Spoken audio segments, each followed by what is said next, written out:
AP FBO ABO mains ఎగ్జామ్స్ని target చేసి some general science and environment some important questions and related కాన్సెప్ట్స్ని మనం ఇవాళ క్లాస్లో డిస్కస్ చేద్దాం. ఓకేనా? ఎస్, షూర్, డెఫినెట్గా కరెంట్ అఫైర్స్ క్లాసెస్ మనకు ఎన్విరాన్మెంట్ రిలేటెడ్ క్లాసెస్ స్టార్ట్ చేద్దాం. సో 2nd నుంచి. Okay okay. See, the first question is consider the following statements. Okay, statement 1, autotrophs is the heterotrophs depend on others on nutrition, saprophytes feed on living organisms. Okay, and తెలుగులో కూడా question ఇచ్చాం. So this is like క్రింద ఇవ్వబడిన ప్రకటనలను పరిశీలించండి. స్వయం పోషకాలు తమ ఆహారాన్ని తామే తయారు చేసుకుంటాయి. పరపోషకాలు ఆహారానికి ఇతర జీవులపై ఆధారపడతాయి. సాప్రోఫైట్స్ జీవించిన జీవులపై ఆహారం పొందుతాయి. Okay, so what is the right answer?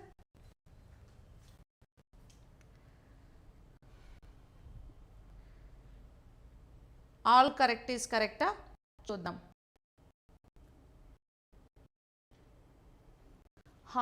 Yes, so the correct so first statement, autotrophs synthesize their own food. So of course it is correct statement కదా. ఆటో మీన్స్ అంటే ఏంటి? Auto means self, trophs means nothing but trophology means study of nutrition is called trophology. So autotrophs means so whoever preparing food materials themselves. అంటే ఇప్పుడు for example plants కదా, so ఈ ప్రపంచంలో producers లేదా autotrophs అనేసి మనం ప్లాంట్స్ని పిలుస్తాం. So because so plants only so they can prepare the food material themselves due to photosynthesis process.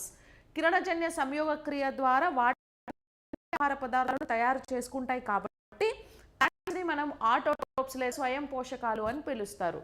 So of course it is correct statement.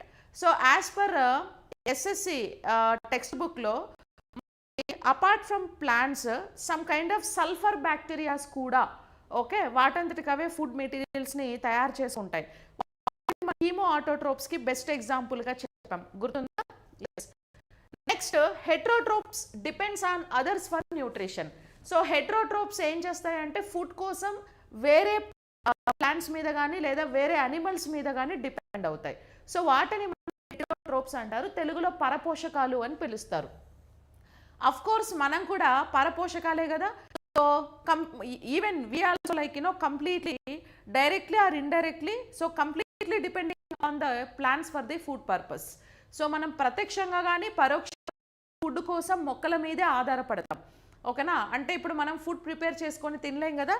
Food prepare చేసుకొని తినడం అంటే నథింగ్ బట్ కిచెన్లోకి వెళ్ళి కుక్ చేసుకొని వంట చేసేసుకొని తినేయడం కాదు. ఈవెన్ మనం కిచెన్లో యూజ్ చేసే వెజిటేబుల్స్ అయినా రైస్ అయినా లీఫీ వెజిటేబుల్స్ అయినా whatever it may be, so మనం డైరెక్ట్గా ప్లాంట్ ప్రోడక్ట్స్నే తింటున్నాం కాబట్టి సో మనం కూడా హెటెరోట్రోప్కి ఎగ్జాంపులే, we are not autotrophs. And saprophytes feed on living organisms అన్నారు. So saprophytes feed on living organisms, no, wrong statement. Saprophytes ఎప్పుడు కూడా నాన్ లివింగ్ ఆర్గానిజమ్స్ని తింటాయి అన్నమాట. ఓకేనా? జీవించి ఉన్న జీవుల నుంచి ఆహారం తినవండి. సాప్రోఫైట్స్ని తెలుగులో మనం పూతికాహారులు లేదా విచ్ఛిన్నకారులు అని పిలుస్తారు. So best example for saprophytes bacteria and fungi. So both are the example for అని పిలుస్తారు. ఈ సాప్రోఫైట్స్ మొక్కలు కానీ చనిపోయిన తరువాత సో వాటి డెడ్ బాడీస్ని బతుకుతాయి అన్నమాట. డికంపోజిషన్ తెలుసు కదా, సాప్రోఫైటిక్ రిలేషన్. సో ఇప్పుడు హ్యూమన్ బీయింగ్ ఎవరైనా చనిపోతే ఒక 6 అడుగుల గొయ్యి తీసి పాతి పెడతారు. కొన్ని రోజుల తర్వాత బాడీ అనేది డెడ్ ఉండదు. ఏమైపోతుంది అని అంటే బ్యాక్టీరియాస్ ఫంగస్ వాటిని డికంపోజ్ చేసేస్తాయి. Okay, so even skeleton system అయినా సరే కొంచెం లేట్గా అయినా మొత్తం మనం భూమిలో కలిసిపోతాం. Because after death so we will be converting like biodegradable waste. మన బాడీ బయోడిగ్రేడబుల్ వేస్ట్ అనమాట. సో కాబట్టి భూమిలో కలిసిపోతుంది. సో కాబట్టి ఈ నాన్ లివింగ్ ఆర్గానిజమ్స్ని ఫీడ్ చేస్తాయి కానీ లివింగ్ ఆర్గానిజమ్స్ని ఫీడ్ చేయవు. So that is the example for saprophytic relation, పూతికాహార పోషణ అని అంటారు. సో కాబట్టి only 1 and 2 is the correct statement. Voice break అవుతుందా?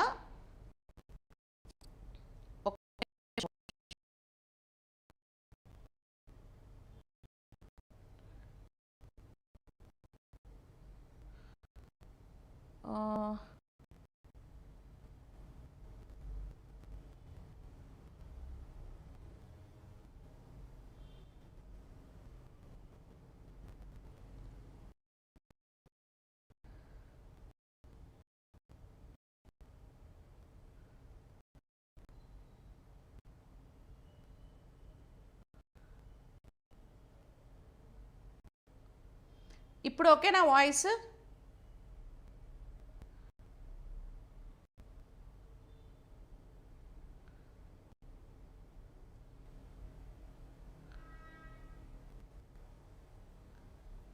వాయిస్ ఓకేనా ఇప్పుడు?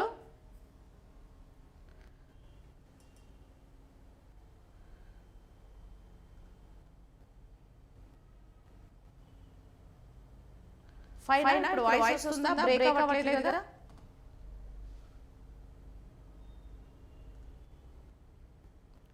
Okay okay. ఎనీవేస్,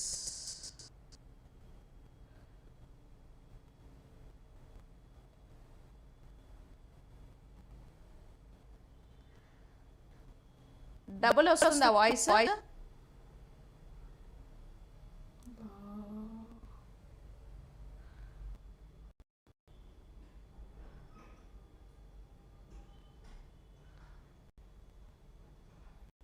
ఇప్పుడు ఓకే, ఇప్పుడు కరెక్ట్గా వస్తుంది చూడండి.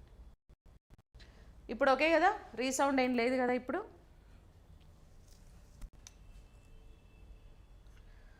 ఇప్పుడు కూడా రీసౌండ్ వస్తుందా?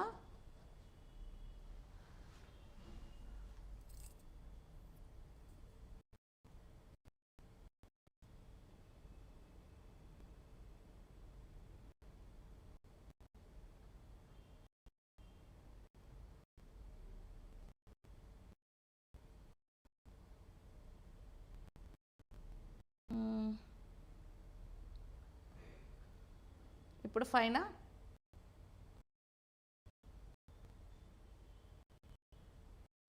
ఇప్పుడు ఓకే కదా? ఒకసారి రీఫ్రెష్ చేయండి, మళ్ళీ ఒకసారి జాయిన్ అవ్వండి, రీజాయిన్ అవ్వండి.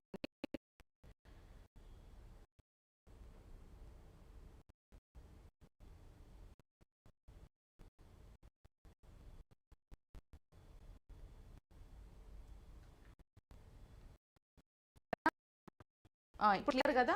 Okay, thank you. సో ఇప్పుడు ఫస్ట్ క్వశ్చన్కి థ్యాంక్ యూ అండి. యా, సో ఫస్ట్ క్వశ్చన్కి ఆన్సర్ ఏంటి ఇప్పుడు? సో ఆప్షన్ బి 1 and 2 అనేది కరెక్ట్ స్టేట్మెంట్స్ అనమాట. So option 3 is incorrect statement. So why? Because saprophytes feeds on non living organisms, not on living organisms. Saprophytes ఎప్పుడు కూడా చనిపోయిన మృత కళేబరాలను తిని బ్రతుకుతూ ఉంటాయి, అందుకే వాటి పోషణ అనేసి పిలుస్తారు. ఓకేనా? ఎస్. నెక్స్ట్ క్వశ్చన్, ఇక్కడ మీకు మోడ్ ఆఫ్ న్యూట్రిషన్ అనేది మీకు FBO ఎగ్జామ్లో ఫస్ట్ టాపిక్ కదా ఇది. సో మోడ్ ఆఫ్ న్యూట్రిషన్లో యాక్చువల్లీ న్యూట్రిషన్ మనకి 2 టైప్స్ ఉంటుందండి. One is autotrophic and heterotroph nutrition. So autotrophic న్యూట్రిషన్కి బెస్ట్ ఎగ్జాంపుల్ ఏంటి అంటే all green plants are example for so autotrophic mode of nutrition. ఎందుకంటే అవి ఓన్గా సెల్ఫ్గా in the presence of sunlight due to photosynthesis process through food మెటీరియల్గా తయారు చేసుకుంటాయి కాబట్టి so all green plants are example for so autotrophic nutrition. ఇంకా పోతే హెటిరోట్రోప్ nutrition. Heterotrophs again classified into 3: saprophytic mode of nutrition, parasitic mode of nutrition and holozoic mode of nutrition. Saprophytic అంటే ఇందాక చెప్పాం కదా, bacterias, fungus both are example for saprophytic relation. So అవి చనిపోయిన dead and decaying organism మీద survive అవుతూ లైఫ్ని lead చేస్తూ ఉంటాయి. అండ్ పూతికాహార పోషణ అని అంటారు వాటిని. అండ్ పారాసైటిక్ రిలేషన్ అంటే obtain their food from other organisms without killing them. Okay, వాటిని చంపకుండా సో వేరే హోస్ట్ అనిమల్స్ మీద డిపెండ్ అయ్యి ఫుడ్ మెటీరియల్స్ని తీసుకుంటూ ఉంటాయి. So for example human being is also example for మనం హెట్రోట్రోప్ యాక్చువల్లీ. మనమైతే పారాసైటిక్ కాదు.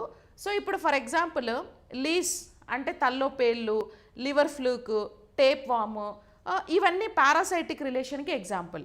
ఇవి ఏం చేస్తాయి అని అంటే అనిమల్స్ బాడీలో ఒక హోస్ట్ లోపల సర్వైవ్ అవుతూ ఉంటాయి. ఆ హోస్ట్ మేము కిల్ చేయవు, కానీ ఆ హోస్ట్లో ఫుడ్ తీసుకుంటూ షెల్టర్ తీసుకుంటూ ఇవి బెనిఫిట్ అవుతూ హోస్ట్కి నష్టాన్ని క్రియేట్ చేస్తూ ఉంటాయి. ఈ రిలేషన్ని పారాసైటిక్ రిలేషన్ అని అంటారు. So next thing is holozoic nutrition. Holozoic nutrition అంటే మనం ఏం చెప్పుకున్నాం? సో ఎవరైతే సాలిడ్ ఫుడ్ని లేదా సాలిడ్ ప్లస్ లిక్విడ్ ఫుడ్ని రెండింటినీ తీసుకొని సర్వైవ్ అవుతూ ఉంటాయో వాటిని హాలోజాయిక్ న్యూట్రిషన్కి బెస్ట్ ఎగ్జాంపుల్గా చెప్పచ్చు. Example amoeba. Amoeba only solid ఫుడ్ను తీసుకుంటుంది. సో ఈవెన్ హ్యూమన్ బీయింగ్స్ మనము సాలిడ్ ప్లస్ లిక్విడ్ రెండు కలిపి తీసుకుంటాం. సో ఓన్లీ సాలిడ్ తీసుకున్న హాలోజాయిక్ న్యూట్రిషనే, సాలిడ్ ప్లస్ లిక్విడ్ రెండూ తీసుకున్నా కూడా హాలోజాయిక్ న్యూట్రిషన్కి ది బెస్ట్ ఎగ్జాంపుల్గా మనం కన్సిడర్ చేస్తాం. ఓకేనా. సో ఇట్లా హెట్రోట్రోప్స్లో మళ్ళీ 3 టైప్స్ ఆఫ్ న్యూట్రిషన్ అనేది ఉంటుంది అన్నమాట. డన్. నెక్స్ట్ క్వశ్చన్ చూడండి. Which of the following is a mobile element in plants? క్రింది వాటిలో మొక్కలలో చలించే మూలకాలు ఏవి? So options calcium, boron, iron and nitrogen. So what is the correct answer? Video clear కదా? వీడియో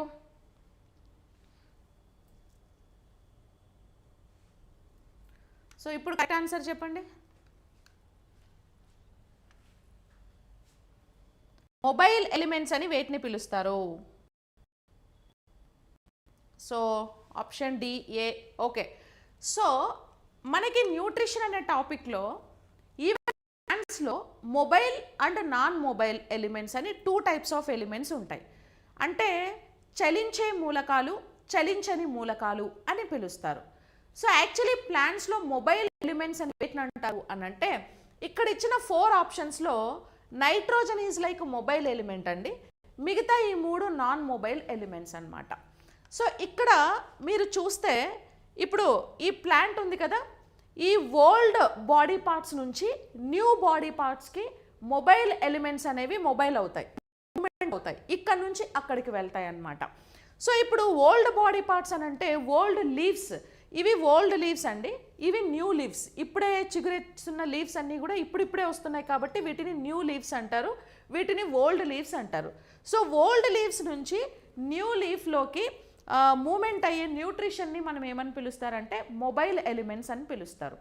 నాన్ మొబైల్ అంటే ఏంటి అని అంటే అవి ఎక్కడికి చలించకుండా ఆ ప్లేస్లోనే అవి ఉంటాయి. సో వాటిని మనం ఏమని పిలుస్తాం? సో ఎస్, ఎనీవేస్ సారీ, అది బోర్డ్ ఆఫ్ అయింది సడన్గా. సో మనం మొబైల్ ఎలిమెంట్స్ ఏవి అని మాట్లాడుతున్నాం కదా. So mobile elements are like nitrogen is mobile element, calcium, boron, iron అనేవి నాన్ మొబైల్ ఎలిమెంట్ కన్సిడర్ చేస్తాం. సో యాక్చువల్లీ ఇక్కడ ఓల్డ్ లీవ్స్ ఉన్నాయి కదా, సో ఈ ఓల్డ్ లీవ్స్ నుంచి న్యూ లీవ్స్లోకి కొన్ని న్యూట్రిషన్స్ ఆర్ ఎలిమెంట్స్ ట్రాన్స్పోర్ట్ అవుతూ ఉంటాయి. సో వాటిని మనం మొబైల్ ఎలిమెంట్స్గా మనం కన్సిడర్ చేస్తాం. సో ఏవైతే ఎలిమెంట్స్ ఒక ప్లేస్ నుంచి ఇంకో ప్లేస్కి ట్రాన్స్పోర్ట్ అవ్వవో వాటిని మనం నాన్ మొబైల్ ఎలిమెంట్స్గా కన్సిడర్ చేస్తాం. సో ఇక్కడ మీకు మొబైల్ అండ్ నాన్ మొబైల్ ఎలిమెంట్స్కి బెస్ట్ ఎగ్జాంపుల్స్ ఏంటి? So chloride, magnesium, molybdenum, nitrogen, phosphorus, potassium. So both are example for mobile nutritions. And immobile న్యూట్రియంట్స్కి boron, calcium, copper, iron, manganese, nickel, zinc, ఇవన్నీ immobile న్యూట్రియంట్స్కి the best examples అన్నమాట. ఓకేనా. So ఇక్కడ చూడండి, ఇవి వచ్చేసి old leaf tissue and this is like young leaf tissue. So old leaves నుంచి యంగ్ లీవ్స్లోకి ఇక్కడ ఉండే న్యూట్రిషన్ అంతా కూడా ఏమవుతుంది అని అంటే ట్రాన్స్పోర్ట్ అవుతుంది అనమాట. అందుకే వాటిని మొబైల్ ఎలిమెంట్స్ అనేసి పిలుస్తారు. సో ఇప్పుడు ప్లాంట్స్లో మొబైల్ ఎలిమెంట్స్, ఇమ్మొబైల్ ఎలిమెంట్స్ ఏవి అని అంటే నథింగ్ బట్, సో ఇక్కడ మనం లిస్ట్ అవుట్ చేసాం కదా, ఇటు సైడ్ ఉన్నవన్నీ మొబైల్ న్యూట్రియంట్స్, అటు సైడ్ ఉన్నవన్నీ కూడా నాన్ మొబైల్ న్యూట్రియంట్స్. ఓకేనా. ఇంకా వాటి ఇంపార్టెన్స్ గురించి మనం ఆల్రెడీ ఇంతకుముందు ఒక లైవ్ సెషన్ చేశానండి, వీడియో యూట్యూబ్లో ఉంటుంది. So mobile and immobile nutrients యొక్క ఇంపార్టెన్స్ చేశాను. సో మళ్ళీ మనం అదే రిపీట్ టైం లేదు. సో కాబట్టి ఆ వీడియో ఒకసారి వినండి, మీకు క్లారిటీ వస్తుంది. Okay. Yes. Next is amoeba ingest food by. Amoeba ఆహారంని ఎలా గ్రహిస్తుంది? Phagocytosis, so pinocytosis, diffusion and absorption. Amoeba ఫుడ్ని ఎలా గ్రహిస్తుంది? సో అమీబా ఎలా గ్రహిస్తుందండి ఫుడ్ని?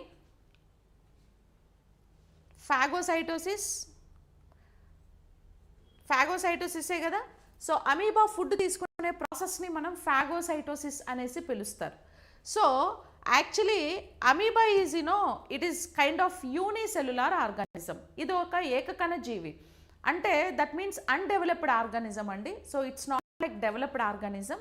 సో ఇప్పుడు మనమైతే డెవలప్డ్ ఆర్గానిజమ్స్ కాబట్టి so we do have lot of glands and lot of organs so to perform the lot of functions in our body. కానీ amoeba అనేది అలా కాదు, that is like undeveloped organism. So వాటి బాడీలో ఏంటంటే మనలాగా తినడానికి మౌత్, డైజెషన్ కోసం stomach, kidneys, lungs, intestine, heart, ఇట్లా డిఫరెంట్ డిఫరెంట్ బాడీ పార్ట్స్ అమీబాకి లేవు.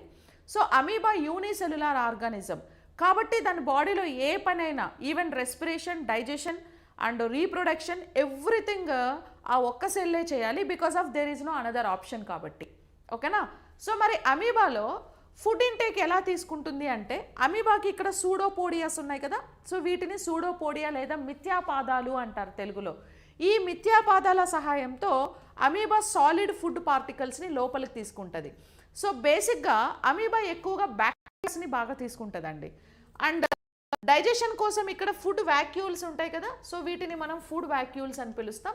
అంటే మనకు స్టమక్ ఎలాగో దీనికి ఫుడ్ వ్యాక్యూల్స్ అలాగా, ఈ ఫుడ్ వ్యాక్యూల్స్ లోపల ఫుడ్ మొత్తం డైజెస్ట్ చేసుకొని సో బాడీ మొత్తం ఏం చేస్తుంది అని అంటే సెగ్రిగేట్ చేసుకుంటుంది అనమాట. ఓకేనా. సో అలాగా సూడోపోడియాస్ త్రూ ఫుడ్ తీసుకునే ఆ ప్రాసెస్ని ఫాగోసైటోసిస్ లేదా సర్కంవాల్యులేషన్ అని కూడా పిలవచ్చు. సో మనం ఫుడ్ తీసుకునే ప్రాసెస్ని ఏమని పిలుస్తాం? ఇంజెషన్ అని పిలుస్తాం. సో ఇప్పుడు మనం మౌత్ త్రూ ఫుడ్ తీసుకుంటాం కదా, సో మనం ఫుడ్ తీసుకునే ప్రాసెస్ని ఇంజెషన్ అని పిలుస్తారు. అమీబా ఫుడ్ తీసుకునే ప్రాసెస్ని ఫాగోసైటోసిస్ ఆర్ సర్కంవాల్యులేషన్ అనేసి పిలుస్తారు. సేమ్ అమీబా కూడా మనలాగా హాలోజాయిక్ అనిమల్ కాబట్టి సో అమీబాలో కూడా డైజెషన్ ఆర్డర్ ఎలా అవుతుందంటే సో ఫస్ట్ ఫుడ్ తీసుకుంటుంది, దీన్నే ఇంజెషన్ లేదా అంతఃగహనం అని పిలుస్తాము. సో తిన్న ఫుడ్ని ఏం చేస్తుంది అంటే కొన్ని ఎంజైమ్స్ని రిలీజ్ చేసి డైజెషన్ చేసుకుంటుందండి. సో డైజెషన్ చేసిన తర్వాత మొత్తం ఫుడ్ని ఏం చేస్తుంది, సెల్ మొత్తం అబ్జార్ప్షన్ చేసుకుంటుంది. సో అబ్జార్ప్షన్ చేసిన తర్వాత నెక్స్ట్ అజిమిలేషన్ దానికి కూడా జరుగుతుంది. అంటే మనకు బ్లడ్లో అజిమిలేషన్ జరుగుతుంది, దానికి సైటోప్లాజంలో జరుగుతుంది, దానికి బ్లడ్ ఉండదు. ఇక ఫైనలీ అన్డైజెస్టెడ్ వేస్ట్ ఫుడ్ని అమీబా ఏం చేస్తుంది అని అంటే ఎజెషన్ అంటే బయటకి ఎక్స్క్రీట్ చేస్తుంది, విసర్జన అని పిలుస్తారు. సో అమీబాలో కూడా అన్ని యాక్టివిటీస్ జరుగుతాయి ఎక్సెప్ట్ బ్లడ్ సర్క్యులేషన్. సో అమీబాకి బ్లడ్ సర్క్యులేషన్ అనేది ఉండదు. ఇంకా రెస్పిరేషన్ ఏమో స్కిన్ త్రూ జరుగుతుంది, ఫుడ్ ఇంటేక్ ఏమో సూడోపోడియాస్ త్రూ జరుగుతుంది. సో ఫుడ్ డైజెషన్ ఫుడ్ వ్యాక్యూల్స్లో జరుగుతుంది. అండ్ నైట్రోజనస్ అంటే nothing but urine waste, urine ఎక్స్క్రిషన్ని కాంట్రాక్టిల్ వ్యాక్యూల్స్ లేదా సంకోచ రిక్తికలు అనే పార్ట్స్ ఉంటాయి. సంకోచ రిక్తికలు లేదా కాంట్రాక్టిల్ వ్యాక్యూల్స్ త్రూ అది నైట్రోజనస్ వేస్ట్ని బయటకి రిలీజ్ చేసుకుంటుంది అనమాట. ఓకేనా. ఇంకా అమీబాలో రీప్రొడక్షన్ ఎలా అవుతుందంటే binary fission or multiple fission రెండూ జరుగుతాయి. యాక్చువల్లీ అది ఇది రెండు జరుగుతాయి. Most of the cases multiple ఫిజనే ఎక్కువ జరుగుతుంది అంట కంపేర్ దెన్ బైనరీ ఫిజన్. అలా రీప్రొడక్షన్లో అది ఇన్వాల్వ్ అయ్యి కొత్త అమీబాస్ని కొత్త లైఫ్ని ప్రొడ్యూస్ చేస్తుంది అనమాట. ఓకేనా. Yes. So that is amoeba. Hi,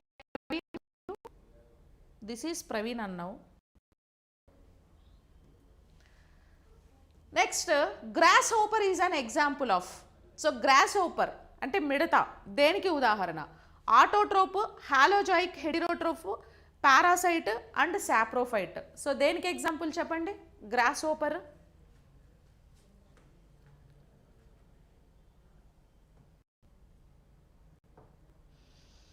beautiful హ్యాండ్సమ్గా ఉన్నానా? హ్యాండ్సమ్గా అని బాయ్స్ని అంటారు. ఏం Naresh?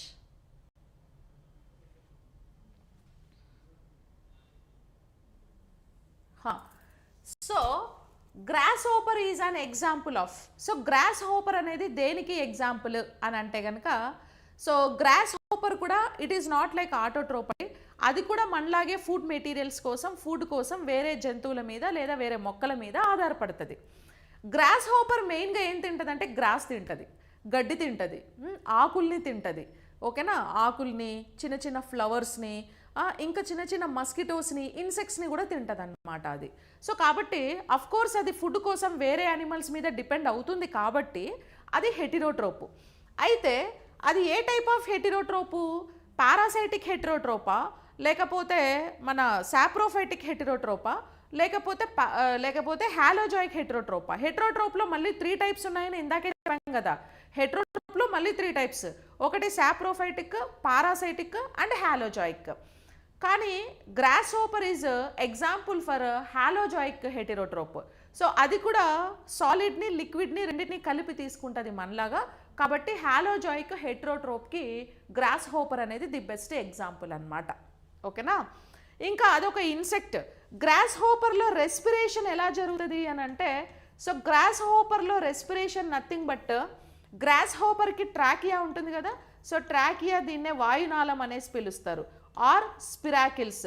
Trachea or spiracles through అంటే ట్రాకియా వాయునాళం అండి. స్పిరాకిల్స్ అంటే నథింగ్ బట్ ఇప్పుడు మనకి లంగ్స్లో అల్వియోలిస్ ఉన్నాయి కదా, చిన్న బెలూన్ లైక్ స్ట్రక్చర్స్, అలాగా దీనికి స్పిరాకిల్స్ ఉంటాయి.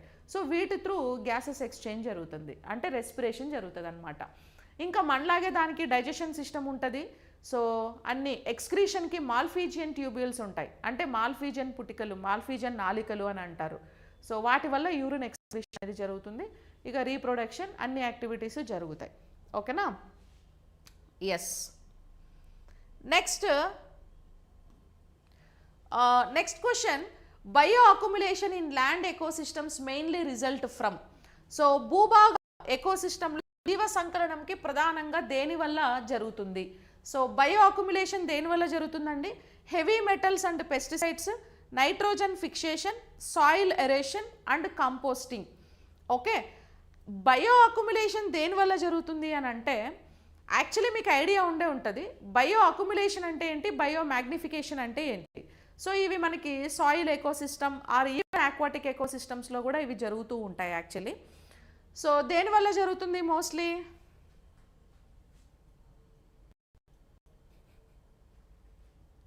రమేష్ చదువుకోండి first.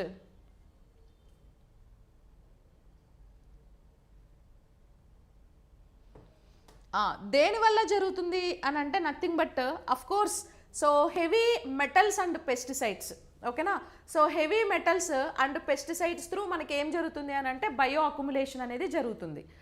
So heavy metals and pesticides ఇవన్నీ ఎక్కడి నుంచి వస్తాయి? ఇప్పుడు ఆక్వాటిక్ ఎకోసిస్టంలో అయినా సాయిల్ ఎకోసిస్టంలో అయినా మెటల్స్ పెస్టిసైడ్స్ అనేవి ఎక్కడి నుంచి వస్తాయి అని అంటే లైక్ ఫ్లడ్స్ వల్ల వస్తాయి.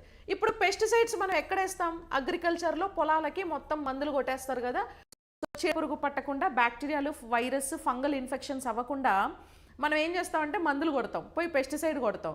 మేబీ పెస్టిసైడ్ కొట్టడం వల్ల ఆ క్రాప్కి నీకు ఇన్ఫెక్షన్స్ రాకుండా ఉంటుంది, కానీ ఆ పెస్టిసైడ్స్ అనేవి కెమికల్స్ కదా అవన్నీ. ఆ కెమికల్ ఫస్ట్ పెస్టిసైడ్స్ అనేవి సాయిల్లో మొత్తం పడిపోయి వర్షాలు పడినప్పుడు వచ్చినప్పుడు ఆ మందులంతా కూడా కొట్టుకొని వెళ్ళి పక్కన ఉన్న ఆక్వాటిక్ ఎకోసిస్టమ్స్ ఏమైనా చెరువులు, రివర్స్, కెనల్స్, ఓషన్స్ అక్కడికి వెళ్ళి మొత్తం కలిసిపోతాయి అన్నమాట. కలిసిపోయి సాయిల్ అంతా కూడా పొల్యూట్ అయిపోతుంది.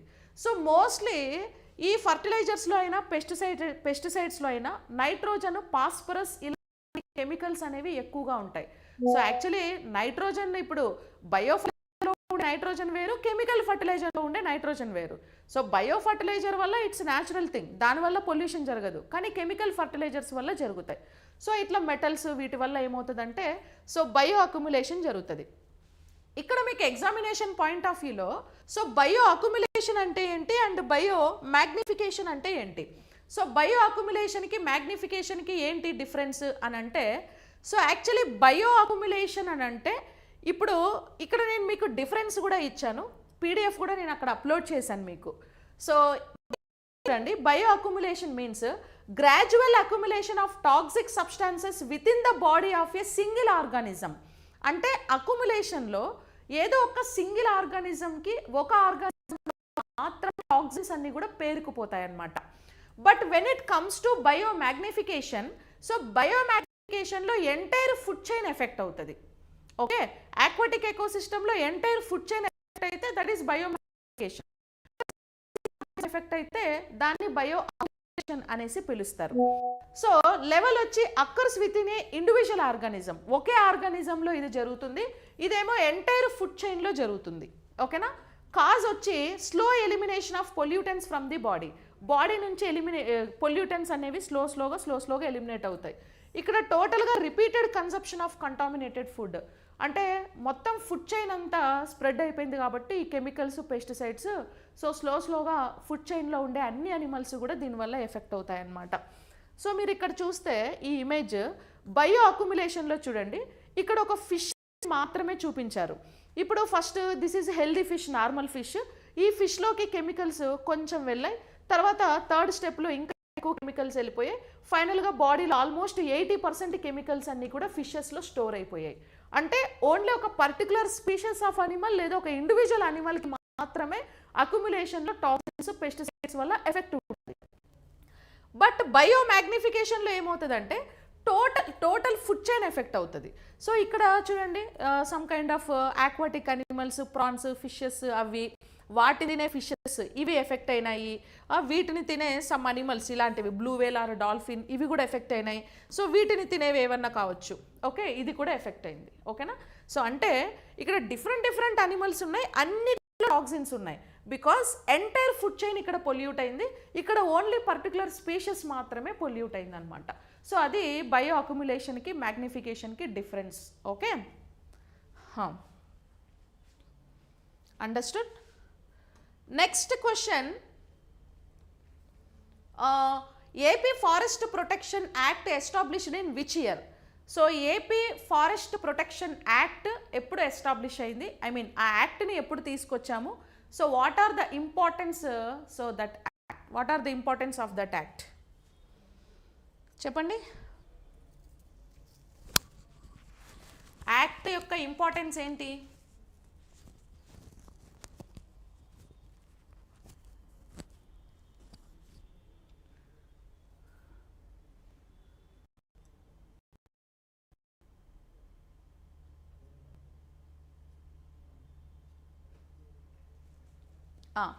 So AP forest protection act, ఇక్కడ నేను మీకు రిలేటెడ్ కొన్ని ప్రొటెక్షన్ యాక్ట్ గురించి ఇచ్చానండి. సో ఫస్ట్ నేషనల్ చూస్తే ఫారెస్ట్ కన్జర్వేషన్ యాక్ట్ మనకు 1980లో వచ్చింది. So forest conservation act main function ఏంటంటే controls forest land diversion across India. అంటే మొత్తం ఓవరాల్గా India wide so forest land divert అవ్వకుండా చూసుకోవాలి. బేసిక్గా ఫారెస్ట్ ల్యాండ్ ఎప్పుడు డైవర్ట్ అవుతుంది అని అంటే ఫార్మింగ్ వల్ల, అగ్రికల్చర్ వల్ల డైవర్ట్ అవుతుంది. ఇప్పుడు అడవుల చుట్టుపక్కల ఎవరైనా పొలం పని చేస్తూ ఉన్నారనుకో, రైతులు ఎవరైనా ఫార్మింగ్ చేస్తూ ఉన్నారనుకో, స్లోగా ఈ పక్కన ఎవరి పొలం లేదు కదా, అది అడవే కదా అని చెప్పి స్లోగా ఏం చేస్తాడు ఈ ఫార్మర్, చదును చేసుకుంటూ దున్నుకుంటూ అడవిలోకి వెళ్ళి పంట పండిస్తాడు. సో అప్పుడు అడవిలో ఒక 10% 50% ఏం చేస్తాడంటే ఈ ఫార్మర్ ఆక్యుపై చేసేస్తాడు. సో ఇటు పక్క నుంచి ఒకడొచ్చి ఆక్యుపై చేస్తాడు, ఇటు పక్క నుంచి ఇంకో ఆక్యుపై చేస్తారు, ఇటు పక్క నుంచి ఇంకో ఆక్యుపై చేస్తారు. సో మధ్యలో కోర్ జోన్ వదిలేసి మిగతా చుట్టుపక్కల బౌండరీస్ అన్నీ ఆక్యుపై చేసేస్తారు.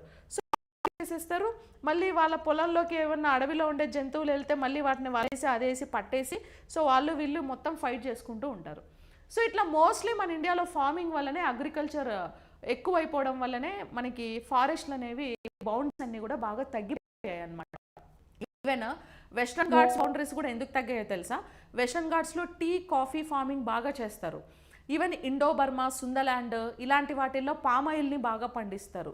సో హిమాలయాస్ ఒకటి వదిలేశారు, ఎందుకంటే అది హిల్ స్టేషన్ కాబట్టి. సో అక్కడ కూడా illegal trafficking, animal poaching, grazing ఇలాంటి యాక్టివిటీస్ అక్కడ కూడా ఉన్నాయి. అందుకే ఫారెస్ట్లన్నీ కూడా అంతరించిపోతున్నాయి, వాటి బౌండరీస్ తగ్గిపోతున్నాయి, అక్కడ ఉండే జంతువులంతా కూడా మైగ్రేట్ అయిపోతున్నాయి, ఆ ఫారెస్ట్లన్నీ కూడా పొల్యూట్ అయిపోయినాయి. సో వాటిని ప్రొటెక్ట్ చేయాలన్నమాట మంచిగా. ఓకేనా? ఇంకా నేషనల్లో చంపా యాక్ట్ ఎప్పుడు వచ్చింది? So afforestation and protection after forest diversion. So చంపా యాక్ట్ ప్రకారం అఫారెస్ట్రేషన్ అంటే ఫారెస్ట్ రీస్టోరేషన్ అన్నమాట. సో అంతరించిపోతున్న అడవులన్నింటినీ కూడా మళ్ళీ మనం ప్రొటెక్ట్ చేసుకోవడానికి ఈ చంపా యాక్ట్ని తీసుకొచ్చారు. ఇంకా ఆంధ్రప్రదేశ్ ఫారెస్ట్ యాక్ట్ ఎప్పుడు వచ్చిందంటే 1967లో వచ్చిందండి. So state forest protection and management. So ఇప్పుడు ఆంధ్రప్రదేశ్లో ఏవైతే ఫారెస్ట్లు ఉన్నాయో లైక్ శేషాచలం కానీ, లేకపోతే ఈవెన్ నల్లమల, ఇంకా ఇటుపక్క east Godavari, west Godavari, Papikondalu side, so ఇలాంటి ఫారెస్ట్లన్నీ కూడా మనం ప్రొటెక్ట్ చేసుకోవడానికి ఏపీలో ఒక స్కీమ్ తీసుకొచ్చారు, ప్రొటెక్షన్ యాక్ట్ 1967. ఈ ప్రొటెక్షన్ యాక్ట్ 1967 ప్రకారమే సో ఏమవుతుంది అని అంటే మన ఏపీలో ఉండేటువంటి వైల్డ్ లైఫ్ శాంచురీస్ కానీ, నేషనల్ పార్క్ అన్నిటినీ కూడా ఎస్టాబ్లిష్ చేస్తూ ఉంటాం. అవైతే మనం వైల్డ్ లైఫ్ ప్రొటెక్షన్ యాక్ట్ 1972 కింద ఎస్టాబ్లిష్ చేశారులేండి. National parks, wildlife sanctuaries ఇవన్నీ. కాకపోతే లోకల్ ఫారెస్ట్ ప్రొటెక్షన్ యాక్ట్ని కూడా బేస్ చేసుకొని మనం కూడా వాటిని ప్రొటెక్ట్ చేస్తూ ఉండాలన్నమాట. ఓకేనా. ఇంకా ఐఎఫ్పిఎస్ ప్రొటెక్షన్ అండ్ ప్లాంటేషన్ స్కీమ్స్ కూడా చాలా వచ్చాయి. Operational schemes for fire control, plantation, protected areas. So protected ఏరియాస్లో ఫైర్ కంట్రోల్స్ అంటే కార్ చిచ్చు జరగడం అలాంటివి కంట్రోల్ చేయాలి. ఫారెస్ట్లలో అడవులని నాటాలి. సో ఇట్లా ప్రొటెక్ట్ చేసుకోవడానికి సమ్ రిలేటెడ్ స్కీమ్స్ కూడా ఉన్నాయి. సో కాబట్టి ఏపీ ఫారెస్ట్ ప్రొటెక్షన్ యాక్ట్ మనకి ఎప్పుడు వచ్చిందంటే 1967లో వచ్చిందన్నమాట. ఓకేనా. So wild life protection act act. Next consider the following Ramsar sites in Andhra Pradesh. So ఆంధ్రప్రదేశ్లో రామ్సార్ సైట్ గురించి సరైన వాక్యాన్ని చెప్పండి. Kolleru lake is India's largest fresh water lake and a Ramsar site. Pulicat lake is shared between Andhra Pradesh and Tamil Nadu. Kolleru lake is a habitat for migratory birds like Siberian cranes. Siberian కొంగలు migration habitat అన్నమాట అది. So what is the right answer?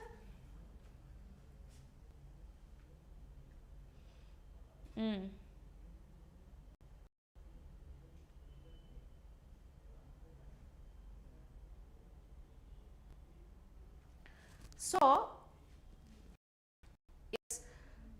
Correct answer వచ్చి మనకు Kolleru lake is India's fresh water lake and Ramsar site అన్నారు కదా. So actually Kolleru lake అనేది fresh water Ramsar site అండి. So Kolleru lake ఎక్కడ అంటే ఏలూరు డిస్ట్రిక్ట్ దగ్గర ఉంటుంది కదా కొల్లేరు లేక్ అనేది. ఈ కొల్లేరు లేక్లోకి సైబేరియన్ క్రేన్స్ చాలా మైగ్రేటెడ్ స్పీషీస్ అనేవి వస్తాయి.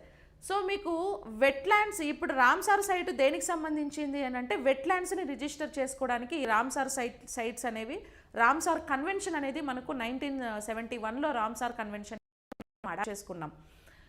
ఈ రామ్సార్ సైట్లోకి ఎలిజిబిలిటీ ఏంటి అంటే ఎలాంటి వెట్లాండ్స్ రామ్సార్ సైట్లో ఇంక్లూడ్ అవుతాయి అని అంటే నథింగ్ బట్ సంవత్సరం పొడుగునా ఏవేటైతే వాటర్ని మెయింటైన్ చేస్తూ ఉంటాయో సంవత్సరం పొడుగునా వాటర్ ఉండాలి. అండ్ నంబర్ ఆఫ్ మైగ్రేటరీ స్పీషీస్కి మంచిగా షెల్టర్ ఉండాలి. అండ్ పొల్యూషన్ ఇలాంటివన్నీ కూడా అక్కడ తక్కువ ఉండాలి. సో ఇలాంటి వాటిని మనం వెట్లాండ్స్గా కన్సిడర్ చేసి రామ్సార్ సైట్లోకి యాడ్ చేస్తూ ఉంటాం. So actually as and today ఇప్పుడు మన ఇండియాలో టోటల్ 96 రామ్సార్ సైట్స్ ఉన్నాయి, వెట్లాండ్స్ అనేవి ఉన్నాయి. అందులో Kolleru is one of the Ramsar site అనమాట, కొల్లేరు లేక్ అనేది. సో కాబట్టి అది correct. Pulicat lake is shared between the Andhra Pradesh and Tamil Nadu. So Andhra Pradesh తమిళనాడుకి మధ్యలో ఈ పులికాట్ లేక్ ఉంటుంది, రామ్సార్ సైట్గా మనం కన్సిడర్ చేస్తాం. సైబేరియన్ క్రేన్స్ అక్కడికి కూడా వలస వెళ్తూ ఉంటాయన్నమాట. And Kolleru lake is a habitat for migratory birds like Siberian cranes అన్నారు. ఎక్కువగా సైబేరియన్ క్రేన్స్ కొల్లేరు లేక్లోకే వస్తూ ఉంటాయి, సైబేరియన్ కొంగలు. సో కాబట్టి ఆల్ ది అబో అనేది మనకి ఇక్కడ కరెక్ట్ ఆన్సర్. ఇప్పుడు రామ్సార్ సైట్స్ టోటల్గా మనకి 96 రామ్సార్ సైట్స్ అనేవి ఉన్నాయి కదా as and today. So importance కానీ ఒకసారి చూస్తే సో కన్వెన్షన్ ఎప్పుడు వచ్చింది రామ్సార్ కన్వెన్షన్ అంటే 1971లో రామ్సార్ కన్వెన్షన్ వచ్చిందండి. సో రామ్సార్ అనేది ఇరాన్లో ఒక సిటీ పేరు అనమాట. ఓకేనా. మన ఇండియా ఎప్పుడు జాయిన్ అయింది రామ్సార్ కన్వెన్షన్లో అంటే 1982.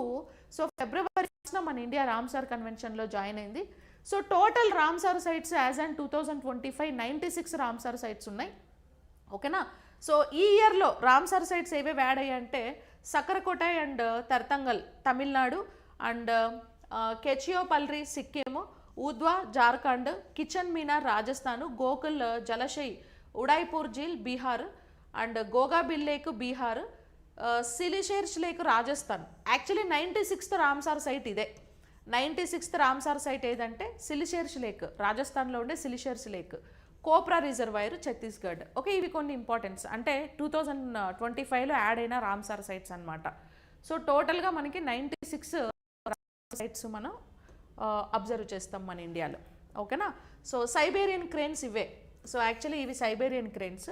సో మన ఇండియా బాన్ కన్వెన్షన్లో సైబేరియన్ క్రేన్స్ పైన ఒక MOU కూడా చేసుకుందండి. ఓకే, ఇప్పుడు బాన్ కన్వెన్షన్ అంటే ఏంటి అని అంటే బాన్ కన్వెన్షన్ని మనము CMS కన్వెన్షన్ అని కూడా అంటారు. సో ఈ కన్వెన్షన్ని బాన్ అనే సిటీలో మనకి దీన్ని సైన్ చేసుకున్నారు కాబట్టి దాని పేరు బాన్ కన్వెన్షన్ అని అంటారు. యాక్చువల్లీ CMS అంటే ఏంటంటే కన్జర్వేషన్ ఆఫ్ మైగ్రేటరీ స్పీసీస్ని మనం CMS కన్వెన్షన్ అని పిలుస్తారు.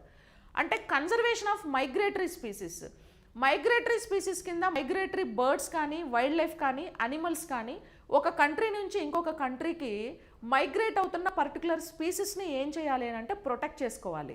ఇది ఒక ఇంటర్నేషనల్ ట్రీటీ అండి, గ్లోబల్ ట్రీటీ యాక్చువల్లీ ఇది. సో డిఫరెంట్ కంట్రీస్తో ఈ బాన్ కన్వెన్షన్ అనేది కొలాబరేట్ అయి ఉంటుంది.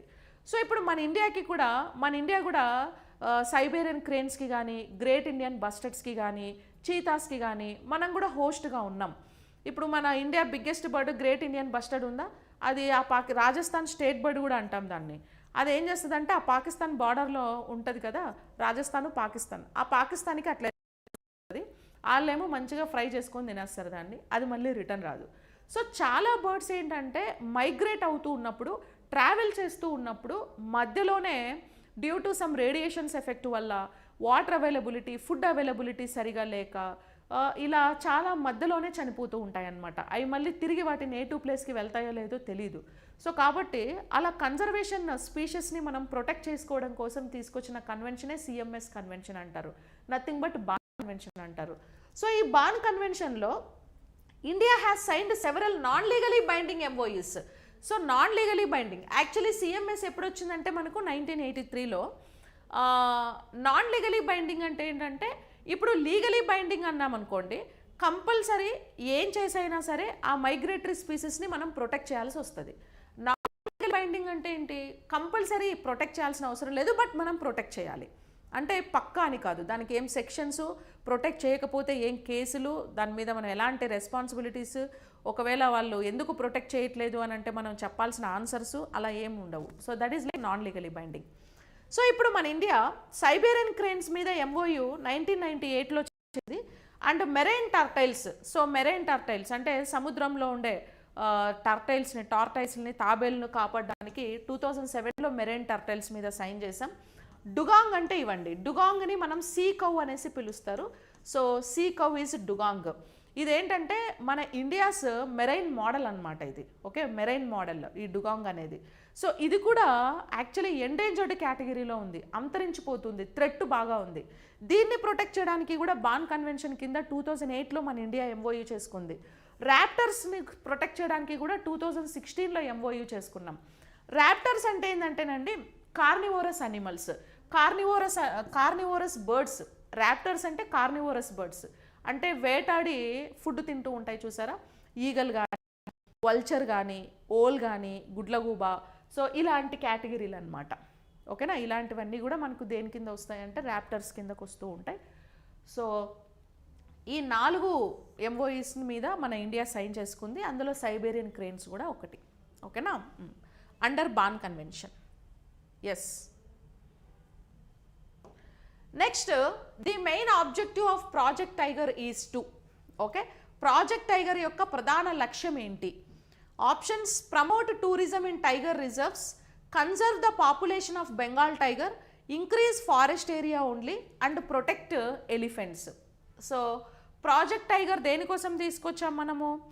ప్రాజెక్ట్ టైగర్ 1973లో, సో అప్పటి prime minister madam Indira Gandhi project టైగర్ని, సో ఒక ప్రాజెక్ట్ని ఎస్టాబ్లిష్ చేశారనమాట 1973. దేనికోసం అని అంటే the population of Bengal tigers. So మన Indian national animal cheetah. So cheetahs కూడా బాగా థ్రెట్లో ఉన్నాయి, ఎండేంజర్డ్ కేటగిరీలో ఉన్నాయి, అంతరించిపోతున్నాయి. కాబట్టి సో ఆ చీతాస్ని ప్రొటెక్ట్ చేసుకోవడానికి ఈ ప్రాజెక్ట్ టైగర్ని తీసుకొని రావడం జరిగిందనమాట. ఓకేనా, సో ఎందుకు అనిమల్స్ అన్న వైల్డ్ లైఫ్ అంతా థ్రెట్కి గురవుతుంది అని అంటే because of due to some XYZ reasons, human activities ఎక్కువైపోవడం. హ్యూమన్ యాక్టివిటీస్ ఎక్కువైపోయి ఇప్పుడు అడవులు ఇల్లీగల్ మైనింగ్ ఎక్కువైపోవడం, వైల్డ్ లైఫ్ ట్రాఫికింగ్ ఎక్కువైపోవడం, ఓకే, ఇల్లీగల్ పోచింగ్ ఎక్కువైపోవడం. సో ఇల్లీగల్ పోచింగ్ అంటే నథింగ్ బట్ ఇంటర్నేషనల్ కన్వెన్షన్స్ కూడా మనం ఎందుకు చేస్తున్నాము అని అంటే ఇంటర్నేషనల్ ట్రాఫికింగ్ కూడా ఎక్కువ ఉంటుంది. సో వాళ్ళు వచ్చి ఇప్పుడు ఏనుగులు, ఇప్పుడు పులీలు అనుకో, టైగర్స్ అనుకో, వాటి చర్మం కోసం, వాటి టీత్ కోసం, ఓకే, వాటి బాడీ పార్ట్స్, వాటిల్లో బోన్స్ అవి కలెక్ట్ చేసుకుని వెపన్స్ కూడా చేస్తూ ఉంటారు. ఇప్పుడు అనుష్క బోన్స్ చేసి ఒక వెపన్ చేస్తారు చూసారా, అట్లా అనిమల్ బోన్స్ని కూడా కలెక్ట్ చేసి వెపన్స్ కోసం యూజ్ చేస్తూ ఉంటారు. సో అంటే కమర్షియల్ కోసం ఎక్కువగా వీటిని హంట్ చేస్తూ ఉంటారనమాట. సో దానివల్ల వీటి నంబర్ అంతా కూడా తగ్గిపోయింది. ఇంకా one of the reason is global warming is one of the reason. Global warming వల్ల కూడా వీటికి చాలా థ్రెట్ అనేది ఉందన్నమాట. ఓకేనా, అయితే ఇప్పుడు మనకి ఈ టైగర్ ప్రాజెక్ట్ అనేది టైగర్ ప్రొటెక్షన్ యాక్ట్ లేదా ప్రాజెక్ట్ టైగర్ అనేది 1973లో ఎస్టాబ్లిష్ అయింది కదా. సో 2023లో సో ప్రాజెక్ట్ టైగర్ స్టార్ట్ అయ్యి 50 ఇయర్స్ అయిన సందర్భంగా సో 50 ఇయర్స్ యాన్యువల్ సెలబ్రేషన్స్ జరుపుతూ ఎక్కడ బెంగళూరులో మైసూర్లో జరిగాయి. సో మైసూర్లో యాన్యువల్ సెలబ్రేషన్లో భాగంగా our prime minister Narendra Modi so international big cat alliance అనే ఒక ప్రోగ్రామ్ని స్టార్ట్ చేశాడు. సో ఇంటర్నేషనల్ బిగ్ క్యాట్ అలియన్స్లో 7 బిగ్ క్యాట్స్ని మనం ప్రొటెక్ట్ చేయాలి. సో 7 బిగ్ క్యాట్స్ అంటే ఏంటి అని అంటే ఇక్కడ ఉన్నాయి చూసారా ఇవి. ఓకే, జాగ్వార్ ఒకటి, పూమా ఒకటి, leopard, snow leopard, cheetah, okay, lion and tiger. ఈ 7 బిగ్ క్యాట్స్ని మనం ప్రొటెక్ట్ చేయాలి. ఏమేమి చెప్పండి? టైగర్ని, లయన్ని, చీతాని, లిపార్డ్ని, జాగ్వార్ని, పూమాని. ఈ 7 బిగ్ క్యాట్స్ని మనం ప్రొటెక్ట్ చేసుకోవడానికి తీసుకొచ్చాము. ఇది కూడా ఇంటర్నేషనల్ ట్రీటీ అండి. సో స్టార్ట్ చేసింది మనమే కానీ బట్ ఇంటర్నేషనల్ ట్రీటీ ఇది కూడా. దీని సెక్రటేరియట్ మన ఢిల్లీలోనే ఉంటుంది సెక్రటేరియట్. సో దీంట్లో టోటల్గా 19 కంట్రీస్ ఇప్పటివరకు జాయిన్ అయినాయి. సో రీసెంట్గా జాయిన్ అయిన కంట్రీ ఏదంటే రష్యా. ఓకేనా, రష్యా వెరీ రీసెంట్లీ జాయిన్డ్ అనమాట. సో ఇప్పుడు మన December 2, 3 పుతిన్ మన ఇండియాని విజిట్ చేశారు కదా. సో విజిట్ చేసినప్పుడు ఇంటర్నేషనల్ బిగ్ క్యాట్ అలియన్స్లో సైన్ చేసి వెళ్ళారు. సో దీని మీద ఆల్మోస్ట్ 150 crores ఫండ్స్ అనేవి రిలీజ్ చేశారండి. రిలీజ్ చేసి నేషనల్ పార్కులో, వైల్డ్ లైఫ్ శాంచురీస్లో, బయోస్పియర్ రిజర్వ్స్లో ఇలాంటి వాటన్నిటిలో కూడా ఈ చీతాస్ని మనం ప్రొటెక్ట్ చేసుకోవాల్సిన రెస్పాన్సిబిలిటీ మనకు ఉంది. ఇలా 7 బిగ్ క్యాట్ అలియన్స్ అనేది ప్రొటెక్షన్ అనేది మనకు వచ్చింది అనమాట. ఇది ఒక ఇంటర్నేషనల్ ట్రీటీ యాక్చువల్లీ. ఓకేనా, ఎస్. ఇంకా పోతే టైగర్ రిజర్వ్స్లో మనకి టోటల్గా ఓవరాల్గా ఎన్ని జోన్స్ ఉంటాయంటే టైగర్ రిజర్వ్స్లో 2 జోన్స్ ఉంటాయి. So one is like core or critical tiger habitat and second one is buffer and peripheral area అని అంటారు. అంటే core area, buffer area. So core area వచ్చేసి ఫుల్లీ ప్రొటెక్టెడ్ జోన్ అనమాట ఇది. అంటే no human activities allowed inside. అంటే human activities అక్కడ mining చేయకూడదు, డ్యాములు కట్టడం, లేకపోతే ఇల్లీగల్ ట్రాఫికింగ్ చేయడం, హంటింగ్ చేయడం ఏవి చేయకూడదు. ఆ జోన్కి అసలు ఎవరు వెళ్ళకూడదు. ఆ జోన్లోకి వెళ్ళి హంటింగ్ చేస్తే సో దానికి రిలేటెడ్ సెక్షన్స్ ప్రకారము సివియర్ కేస్ అనేది ఫైల్ అవుతుంది అనమాట కోర్ జోన్లోకి.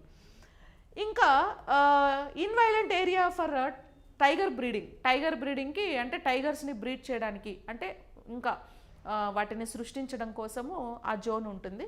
ఇంకా బఫర్ జోన్ వచ్చేసి లిమిటెడ్ హ్యూమన్ యాక్టివిటీస్ని అలో చేస్తారు. లిమిటెడ్ హ్యూమన్ యాక్టివిటీస్ అంటే focus on community participation and eco development. ఎలాంటి వాటికి పంపిస్తారంటే సమ్ రీసెర్చ్ కోసం లేదా ఈ టూరిజం కోసం, సమ్ ఫార్మసిటికల్ ఇండస్ట్రీ వాళ్ళు ఏదో మెడిసిన్స్కి, ఆల్కలాయిడ్స్కి వెళ్తూ ఉంటారు కదా, అలాంటివి చేపిస్తారు. అంతేగాని మళ్ళీ అక్కడికి వెళ్ళి మళ్ళీ వేరే యానిమల్స్ని హంటింగ్ చేసి పొల్యూట్ చేసి అవన్నీ కూడా నాట్ అలౌడ్ అనమాట. ఓకేనా, ఇలా 2 జోన్స్ అనేవి అందులో ఉంటాయి. ఇంకా టైగర్ రిజర్వ్స్ మన ఇండియాలో ఓవరాల్గా 54 రిజర్వ్స్ ఉన్నాయండి. సో 18 స్టేట్స్లో 54 రిజర్వ్స్ ఉన్నాయి. Biggest tiger reserve is Nagarjuna Sagar Srisailam. ఓకేనా, నాగార్జున సాగర్ శ్రీశైలం ఏపీ అండ్ తెలంగాణలో ఉంటాయి ఇవి.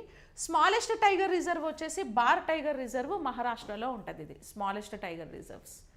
ఓకే, ఇవి సమ్ ఇంపార్టెంట్ టైగర్ రిజర్వ్స్. ఇంకా పోతే next consider the following protected area. Okay, protected areas ఇక్కడ wildlife sanctuaries, national parks, biosphere reserves ఉన్నాయి. And which of the above are declared under the wild life protection act. Okay, so wild life protection act కిందకి ఏవి declare చేసాం మనం చెప్పండి? 1 and 2, 2 and 3, 1, 3 and 1, 2, 3 correct అన్నారు కదా. So actually wild life protection act కింద మనకి వైల్డ్ లైఫ్ ప్రొటెక్షన్ యాక్ట్ 1972లో వచ్చింది. Goals of wild life protection act అని అంటే సో వైల్డ్ లైఫ్ని మనం కన్జర్వ్ చేయాలి. సో వైల్డ్ లైఫ్ ప్రొటెక్షన్ యాక్ట్లో మనం నాట్ ఓన్లీ అనిమల్స్ అండి, దేర్ హ్యాబిటేట్స్ కూడా అంటే వాటి ఆవాసాలను, అవి ఉండేటువంటి నివాసాలను కూడా మనం ఏం చేయాలని అంటే ప్రొటెక్ట్ చేయాల్సిన రెస్పాన్సిబిలిటీ మనకుంది. సో దీని కింద ఎవరైతే మనం కొన్ని జోన్స్ అనేవి ఫిక్స్ చేస్తాం. ఈ జోన్లో హ్యూమన్ యాక్టివిటీస్ అలో చేయకుండా మొత్తం సీసీటీవీ కవరేజ్లో శాటిలైట్ మానిటరింగ్ బేస్ చేసుకొని ఇంకా సమ్ ఆఫీసర్స్ అందరూ కూడా ఈ జోన్స్ని ప్రొటెక్ట్ చేయడానికే ఉంటారు. యాక్చువల్లీ ఫారెస్ట్ జోన్స్ని, కోర్ జోన్స్ని ఇప్పుడు మీకు forest beat officer, section officers వీళ్ళందరూ కూడా సో కోర్ జోన్లోకి ఏవైతే కోర్ జోన్స్ ఉన్నాయో, బఫర్ జోన్స్ ఉన్నాయో, సో హ్యూమన్ యాక్టివిటీస్ని ఎంతవరకు అలో చేయాలి, ఇల్లీగల్ ట్రాఫికింగ్ని ఎంతవరకు బ్యాన్ చేయాలి, ఇవన్నీ కూడా కేసెస్ అన్నీ ఫైల్ చేస్తూ ఉండేది వాళ్ళే. సో వాళ్ళ పర్మిషన్స్ తీసుకొని ఆ జోన్లోకి ఎంటర్ అవ్వాల్సి వస్తుంది. సో ఇక్కడ మరి ఇన్ని ప్రోగ్రాంలు వచ్చాయి, like wild life protection act వచ్చింది, వాటి కింద చాలా సెక్షన్స్ వచ్చాయి, ప్రాజెక్ట్ టైగర్ వచ్చింది, project elephant, project crocodile, project blue వేల్, ప్రాజెక్ట్ డుగాంగ్, ఇట్లా మనం చాలా ప్రాజెక్ట్స్ తీసుకొచ్చాం. At the same time government ఏమో ఆఫీసర్లని రిక్రూట్మెంట్ చేస్తూనే ఉంది, ఎఫ్బిఓని ఎఫ్ఎస్ఓ ఆఫీసర్లని రిక్రూట్మెంట్ చేస్తూనే ఉంది. సో అయినా సరే ఎందుకు ఫారెస్ట్ బౌండరీస్ అన్నీ తగ్గిపోతున్నాయి, అయినా ఎందుకు వైల్డ్ లైఫ్ మొత్తం థ్రెట్ ఉంది, అంతరించిపోతుంది అని అంటే, సో బికాజ్ రీజన్స్ ఇంకా చాలా ఉంటాయి. ఇప్పుడు ఆఫీసర్స్ కూడా మనకి ఎలా ఉండాలంటే కొంచెం స్ట్రిక్ట్గా ఉండాలి, అది ఎంత మాత్రం ఉంటున్నారు అనేది ఇంకా వాళ్ళకే తెలియాలి. ఇప్పుడు ఎవరైనా వెళ్ళి ఇల్లీగల్ ట్రాఫికింగ్ కానీ పోచింగ్ కానీ చేశారు, వెళ్ళకూడని జోన్లోకి వెళ్ళారు, వెళ్ళినప్పుడు ఆ ఆఫీసర్స్ అనేది స్ట్రిక్ట్ యాక్షన్స్ తీసుకోవాల్సి వస్తుంది. ఇంకా లేదు వాళ్ళు ఏదో వెళ్ళారు చేసేసారు, ఇంకా వాళ్ళ చేతిలో 10,000 20,000 డబ్బులు పెట్టారనుకో వాళ్ళు ఇంకా సైలెంట్ అయిపోతారు, సైలెంట్ అయిపోయి ఇంకా ఎంకరేజ్ చేసేస్తారనమాట. సో ఇలాంటి యాక్టివిటీస్ కూడా ఎందుకంటే మనకి న్యూస్లో వస్తూ ఉంటాయి, ఓకే ఆ ఆఫీసర్ ఇలా లంచం తీసుకున్నాడు, ఈ ఆఫీసర్ ఇట్లా, అవన్నీ వస్తూ ఉంటాయి. సో అవన్నీ కూడా కంట్రోల్ చేసుకొని ఎవరి డ్యూటీ వాళ్ళు సక్రమంగా చేస్తే ఇలాంటివి రాకుండా ఉంటాయి. అదొకటి. గ్లోబల్ వార్మింగ్ కూడా వన్ ఆఫ్ ద రీజన్ అండి, ఇదే రీజన్ కాదు, గ్లోబల్ వార్మింగ్ కూడా రీజన్. ఇంకా మైనింగ్ చేయడం, ఇల్లీగల్ మైనింగ్ చేయడము, ఇవన్నీ కూడా కంట్రోల్ చేసుకుంటూ, ఓకేనా. ఇప్పుడు ఫారెస్ట్ ప్రొటెక్షన్ యాక్ట్ కింద మనం ఎస్టాబ్లిష్ చేసామంటే వైల్డ్ లైఫ్ శాంచురీస్ అన్ని project forest protection act, wild life protection act కిందే స్టార్ట్ చేసాం. నేషనల్ పార్క్స్ కూడా వైల్డ్ లైఫ్ ప్రొటెక్షన్ యాక్ట్ కిందే వచ్చాయి. బయోస్పియర్ రిజర్వ్స్ని మనం వైల్డ్ లైఫ్ ప్రొటెక్షన్ యాక్ట్ కింద కన్సిడర్ చేయం, ఓకేనా. వైల్డ్ లైఫ్ ప్రొటెక్షన్ యాక్ట్ కింద wild life sanctuaries, national parks and community reserves and conservation reserves, community reserves, conservation reserves, wild life sanctuaries, national parks, ఈ 4 wild life protection act కిందే మనం establish చేసాం. So but not biosphere reserves, ఓకేనా. So ఇప్పుడు wild life శాంచురీస్కి boundaries ఏం లేవండి, fixed boundaries లేవు ఇందులో ఫిక్స్డ్ బౌండరీస్ ఏం లేవు. సో బఫర్ జోన్స్ ఉన్నాయి ఇందులో. అగ్రికల్చర్ ల్యాండ్కి రైతులు అలా ఇలా తీసేసుకుంటూ ఉంటారు, ఎందుకంటే ఇది స్టేట్ గవర్నమెంట్ హ్యాండిల్ చేస్తూ ఉంటుంది, state government plus local bodies. But national పార్క్స్కి ఫిక్స్డ్ బౌండరీస్ ఉంటాయి, ఇది కంప్లీట్గా సెంట్రల్ గవర్నమెంట్ హ్యాండ్ ఓవర్లో ఉంటుంది. సో ఈ బౌండరీస్ని దాటి ఎవరు కూడా హ్యూమన్ యాక్టివిటీస్ ఇన్సైడ్ చేయకూడదు నేషనల్ పార్కులు. ఇవి 2 బయోస్పియర్ రిజర్వ్స్ కానీ, నేషనల్ పార్క్స్ కానీ, ఇంకొకటి వైల్డ్ లైఫ్ శాంచురీస్ కానీ, 3 కూడా ఇన్సిటూ కన్జర్వేషన్కి ది బెస్ట్ ఎగ్జాంపుల్గా మనం కన్సిడర్ చేస్తూ ఉంటాం. తర్వాత బయోస్పియర్ రిజర్వ్స్. సో బయోస్పియర్ రిజర్వ్స్లో మొత్తం 3 జోన్స్ ఉంటాయండి. ఒకటి core zone, buffer zone and transition zone అంటారు. సో కోర్ జోన్లోకి no human activities allowed, so strictly prohibited inside of the core. So అసలు పోకూడదు, ఇది మొత్తం సీసీటీవీ సర్వేలెన్స్లో ఉంటుంది, శాటిలైట్ కూడా మానిటరింగ్ చేస్తూ ఉంటుంది ఇక్కడంతా కూడా. ఇంకా బఫర్ జోన్లోకి వెరీ లిటిల్ బిట్ కండిషన్స్తోని హ్యూమన్ యాక్టివిటీస్ని అలో చేస్తారు. అంటే రీసెర్చ్ పర్పస్లో వెళ్ళే వాళ్ళు కానీ, లేకపోతే షూటింగ్ కోసం వెళ్ళే వాళ్ళు కానీ, టూరిజం కానీ, వెరీ లిటిల్ అనమాట, విత్ కండిషన్స్ అది కూడా. ఇంకా ట్రాన్సిషన్ జోన్లో కూడా కండిషన్స్ తోటి ఫార్మింగ్ కూడా అలో చేస్తారు, అలానే ఎకోసిస్టమ్ని స్పాయిల్ చేయకూడదు. సో ఇండియాలో ఓవరాల్గా 18 బయోస్పియర్ రిజర్వ్స్ ఉన్నాయి. ఏపీలో ఉండే one and only biosphere reserve ఏదంటే శేషాచలం బయోస్పియర్ రిజర్వ్. సో ఏపీలో శేషాచలం బయోస్పియర్ రిజర్వ్ ఒకటే ఉంది, ఇండియాలో టోటల్ 18 ఉన్నాయి. మన ఇండియాలో ఫస్ట్ రికగ్నైజ్ చేసిన బయోస్పియర్ రిజర్వ్ ఏదంటే నీలగిరి అండి, ఓకేనా. నీలగిరిని మనం ఫస్ట్ చూసామన్నమాట. తర్వాత గల్ఫ్ ఆఫ్ మన్నార్ అనేది ఫస్ట్ మెరైన్ బయోస్పియర్ రిజర్వ్గా మనం కన్సిడర్ చేస్తాం, ఓకేనా. సో ఇది వైల్డ్ లైఫ్ ప్రొటెక్షన్ యాక్ట్ కింద రాదు, ఇవి 2 వైల్డ్ లైఫ్ ప్రొటెక్షన్ యాక్ట్ కిందనే మనం ఎస్టాబ్లిష్ చేసాం. ఈ 3 కూడా ఇన్సిటూ కన్జర్వేషన్, అంటే అంతరించిపోతున్న జంతువులని అదే ఏరియాలో ఉంచి ప్రొటెక్ట్ చేయడాన్ని ఇన్సిటూ అంటారు. అక్కడ నుంచి తీసుకెళ్ళి ఇంకెక్కడైనా పెట్టి ప్రొటెక్ట్ చేయడాన్ని ఎక్సిటూ అంటారు. ఎక్సిటూకి best example zoo parks, botanical gardens, aquariums, gene banks, ఇవన్నీ కూడా, ఓకేనా.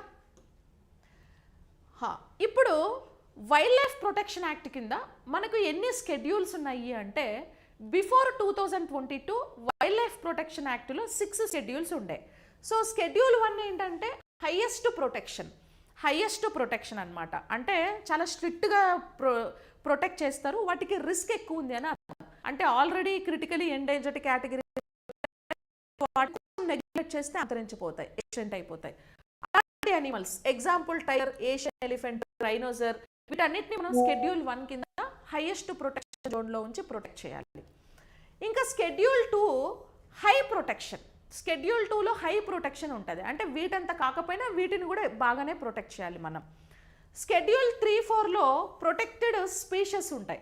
స్పీషీస్ అంటే జాతులని, అది మొక్కలు కానీ జంతువులు కానీ ఏవైనా సరే ప్రొటెక్టెడ్ జాతులను పెట్టారు. స్కెడ్యూల్ 5లో వర్మిన్ అంటే ఏంటంటే లిమిటెడ్ ప్రొటెక్షన్. వర్మిన్ యానిమల్స్ అంటే నథింగ్ బట్ ఇవి ఉంటాయి చూసారా, వేరే జంతువులకి నష్టాన్ని చేస్తూ ఉంటాయి. ఎలుకలు కానీ, ఇప్పుడు ఎలుకలు అగ్రికల్చర్ పొలాలని మొత్తం తినేస్తూ ఉంటాయి కదా, ఎలుకలు కానీ, కాక్రోచ్లు కానీ, ఓకే, కుందేలు, అవి కూడా పంట పొలాలని తినేసి మనుషులకి ఇబ్బంది పెడుతూ ఉంటాయి. పందులు, ఓకేనా, అడవి పందులు అవి ఉంటాయి కదా, అలాంటి వాటిని మనం ఏమంటారంటే వెర్మిన్ అనిమల్స్ అని అంటారు. వాటిని స్కెడ్యూల్ 5లో పెట్టారు.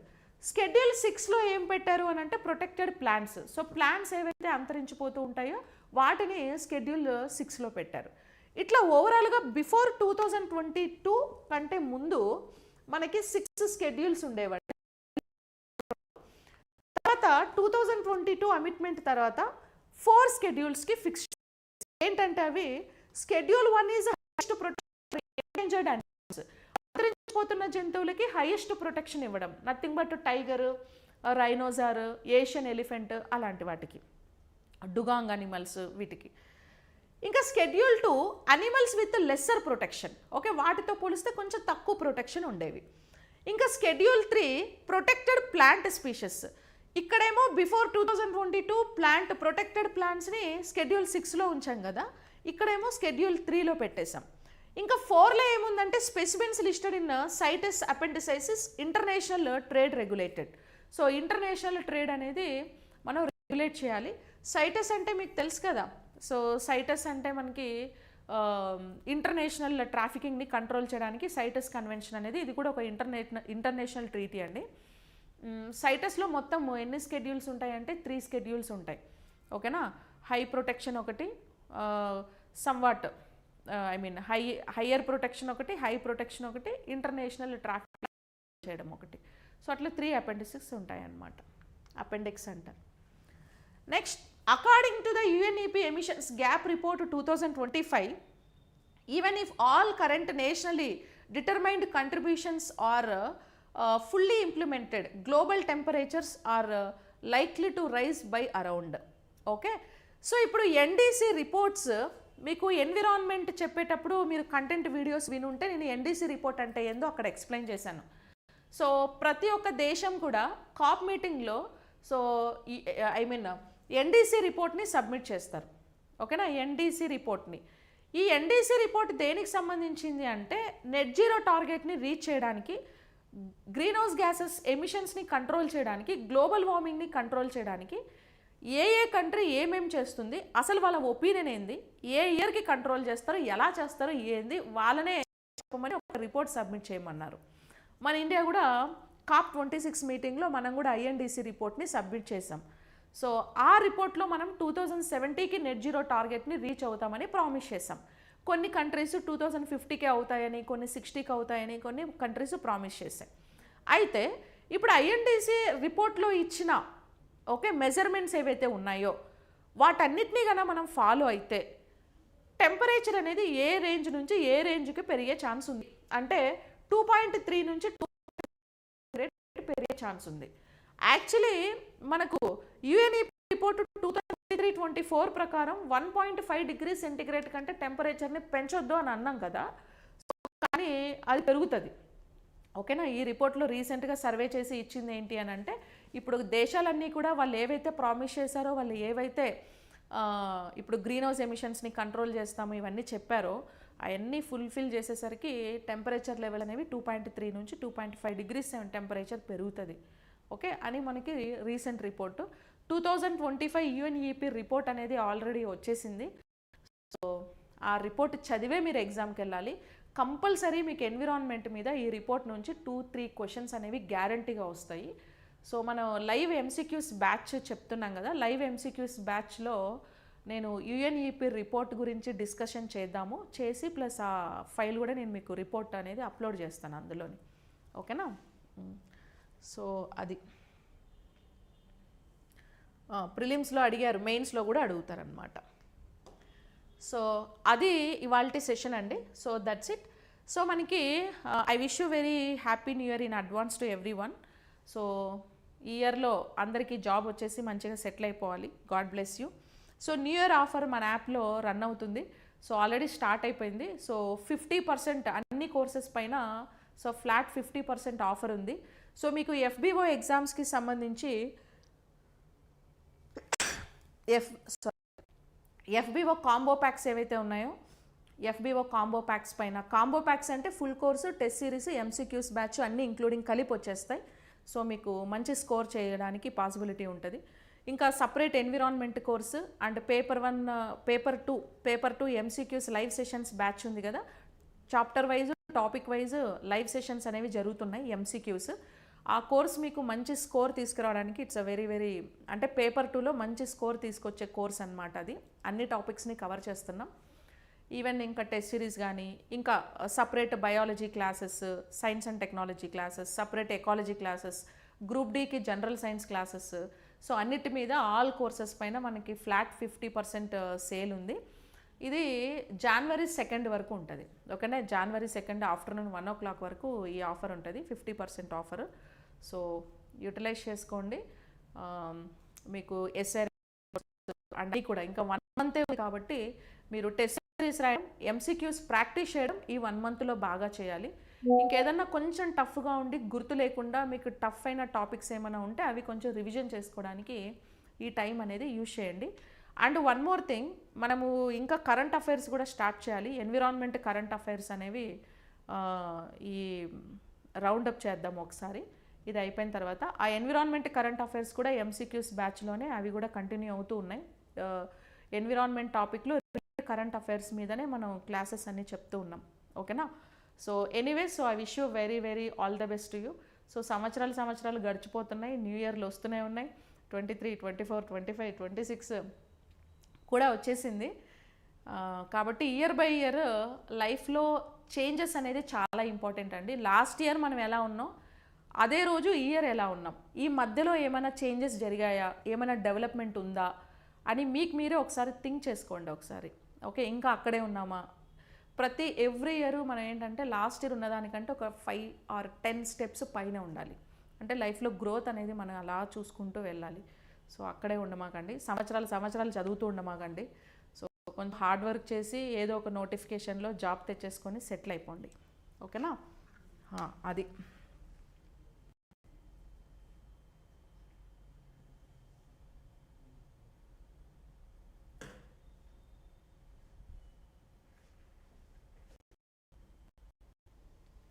ఏం Naresh?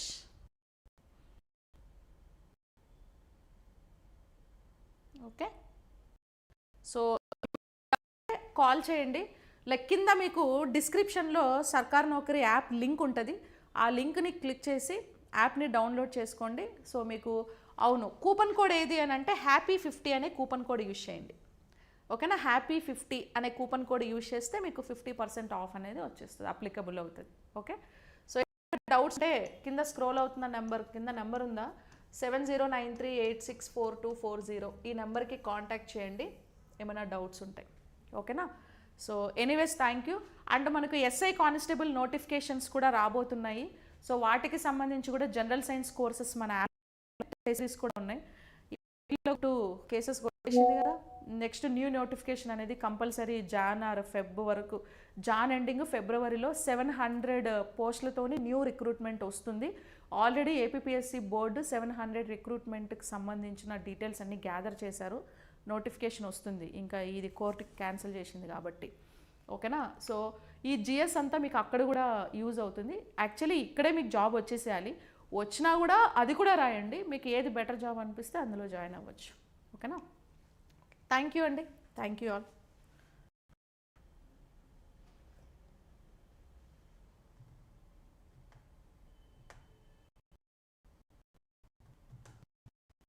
Okay, yes, bye bye.